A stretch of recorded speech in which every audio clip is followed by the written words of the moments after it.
Hello, everybody. My name is Jeremy Demick. I'm an advocate in the Client Assistance Program at Disability Rights New York, and my pronouns are he, him, and his. And I'm a I have a dark shirt today. I'm behind a light wall. I'm I have medium blonde hair, glasses, and blue eyes. And thank you for joining us today. I'll be joined by my colleague Janessa. This will be a hybrid presentation. I'll be talking about Access VR, the Commission for the Blind, and then the Client Assistance Program. And then we're going to switch it up a little bit, and Vanessa will talk about everything good that's voting, voting rights, and a whole bunch of good stuff. So thank you again for joining us for this recorded presentation. Closed captioning will be available, as well as American Sign Language interpretation. And so without further ado, let's jump right in.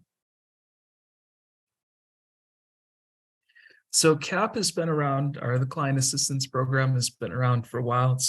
Congress started this in 1984. And the purpose really is to assist people going through who are seeking services or have questions or experiencing issues or barriers with vocational rehab agencies. In New York State, we have two big vocational rehab agencies. That's the Adult Career and Continuing Education / vocational rehab, which nobody says. They just call it Access VR. Back in the day, it used to be called BESID, and then the New York State Commission for the Blind. And some people will refer to that as just the commission.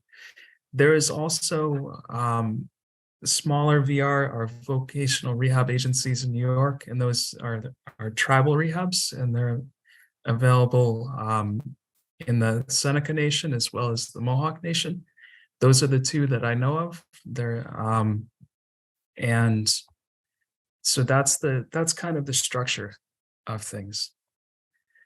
So why might this be something that you would use as a college student? Why would you contact CAP? CAP is free, it's confidential. It's available to anyone that's eligible for either Access VR or the commission, or if you're a client of tribal vocational rehab. And CAP can provide individual assistance. Sometimes you'll get lost, or you could get lost in the mix when you have a counselor at Access VR that has 200 clients or more than 200 clients, and caseloads can also be pretty large in the Commission for the Blind as well.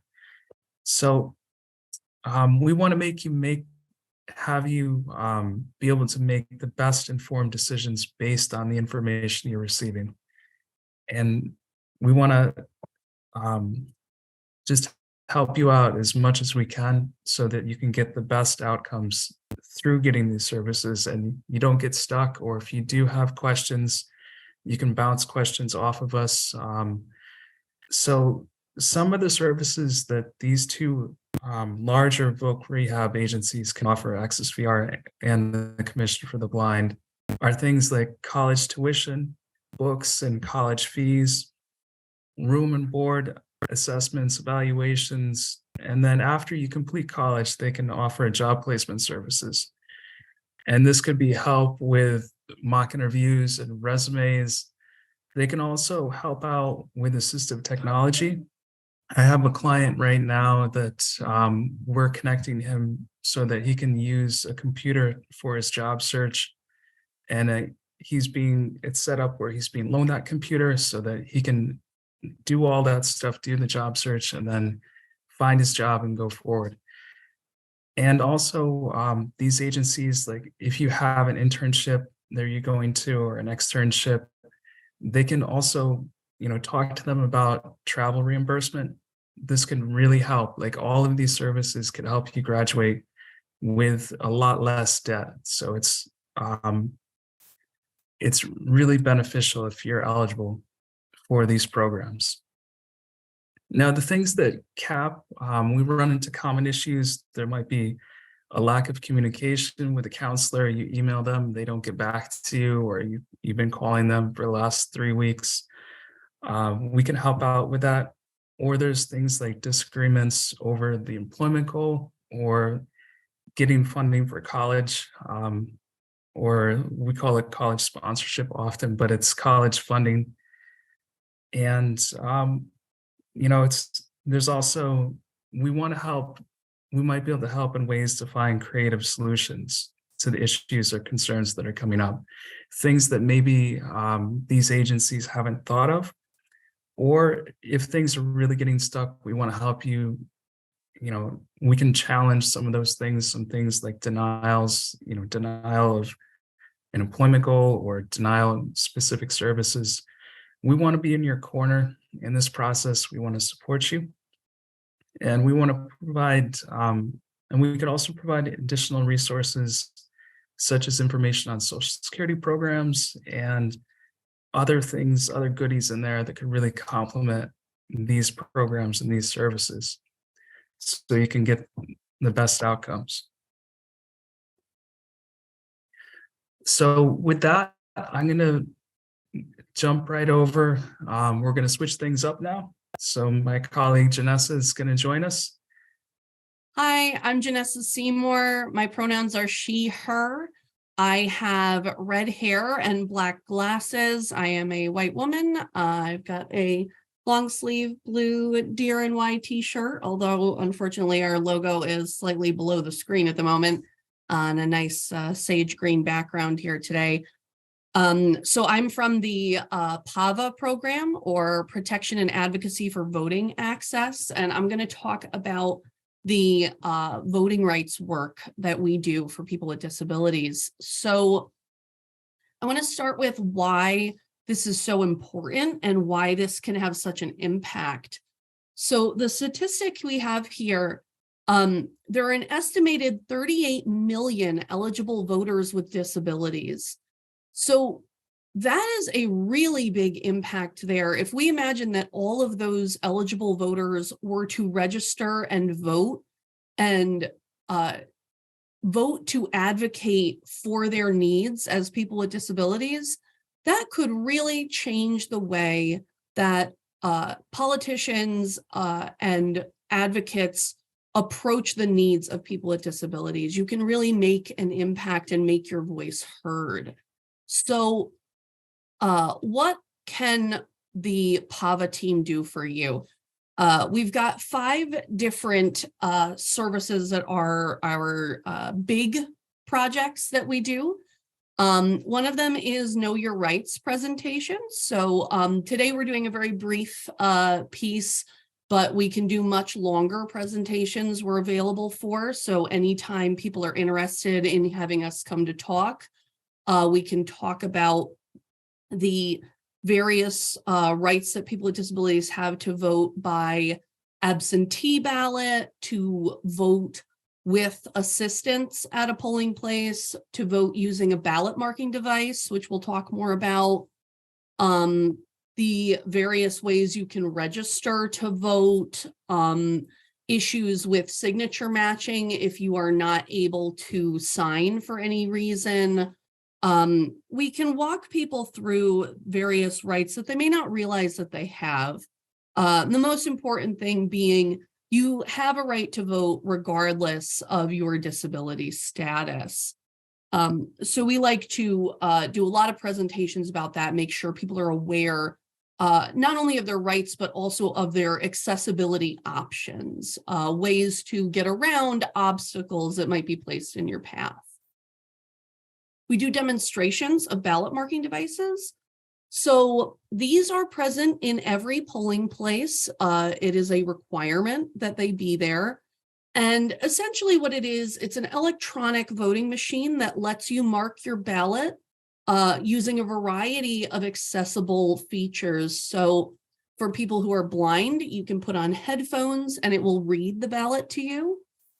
For people who have limited mobility in their hands and are therefore, for any reason, unable to bubble in the bubbles by hand, you can use what's called a rocker paddle to either with hands, feet, prosthetic.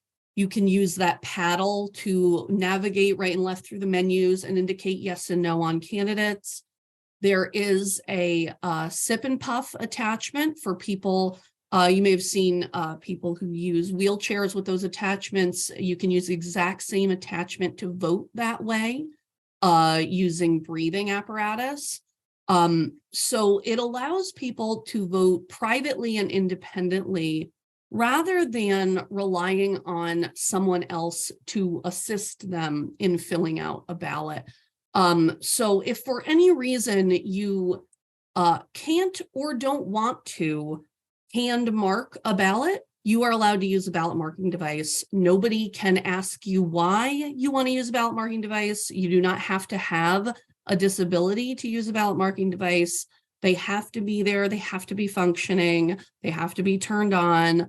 So we like to do demonstrations with these to show people how they work, just so that people know what they look like, know where they are, not, have it be your very first time seeing what might be a little bit of a scary piece of technology for some people. Have that be the first time when you're voting. So we go around and do demonstrations of those. HAVA complaints. The HAVA stands for the Help America Vote Act. So one of the many things that law created was a process for people to file complaints with the state board about accessibility issues they faced during the voting process. And a substantial portion of HAVA addresses accessibility issues in the polling place. Most of it is focused on ballot marking devices and accessibility of the ballot, filling in the ballot. So a little less about the physical accessibility, although the ADA and the DOJ do govern that. But you're able to use the HAVA complaint process to file a complaint with the state board and say, the ballot marking device wasn't working and it took way too long to get it working or to fix it. Poll workers didn't use proper disability etiquette. They were using inappropriate language. They weren't speaking directly to me, those kind of things. Poll workers would not assist me in filling out my ballot, despite the fact that that is my legal right. You can file those kinds of complaints. We do presentations showing people how to do that themselves. We will also represent people who want assistance in both filing that and during the hearing. We will go with you to those hearings. They can be in person, but they're usually a digital hearing, and we will digitally go with you and help represent you through that process. It's actually a pretty low stakes, chill process where the goal is really moving forward, looking forward. What can my county election board do better next time? How do we avoid this happening again in the future? So it's not like filing a lawsuit. It's not some big angry thing. It can be a really positive process for a lot of people. So we help out with those. We do voter registration drives. These are a ton of fun. Get out there in the community, set up tables, get our face and our voice out there. But we can also help you set up voter registration drives. So if you need information on where do I do this, how do I do this, what kind of materials do I need, digital voter registration drives, how do you set up little Zoom sessions where people can come in? We can talk you through that process as well. And another big one is poll site surveying. So this involves going to poll sites during either early voting or maybe on election day. On election day, it gets real busy, so sometimes we might avoid it just because it gets a little hectic. But while the poll sites are set up and running, going in and checking things like, are there accessible parking spaces? Are they labeled properly? Do they have an access aisle that is the appropriate width for van unloading? If a ramp is necessary, is there a ramp? Is it too steep? Is there a railing? Do they have the ballot marking devices? Are they on? Do the staff know how the ballot marking devices work? Do they have a lower accessible booth for someone with a wheelchair? Going through and surveying these sites, and we put together reports that go over aggregate data. So how many counties and how many poll sites are in compliance on which features. We pretty much always find at least one thing that's not going perfect at every site. But it can be a really nice experience that I think the vast majority of poll workers at least like really care about this and are interested in making sure that all voters are able to vote. Of course, you know, why would you sign up to be a poll worker otherwise? So it can be a really positive experience even when we're noticing issues. So we do a lot of that, but we also teach students how to do it. We've had in the past some professors create this as an assignment. So go to your polling place or a polling place in your area, and you can do surveying. So we can show you how to measure, is a ramp too steep? How do you know that? Well, I can show you how to measure it. Here's a checklist of the kind of things you should be looking for. What makes a poll site accessible? What are the rules? So that can be something that's really helpful for you to know.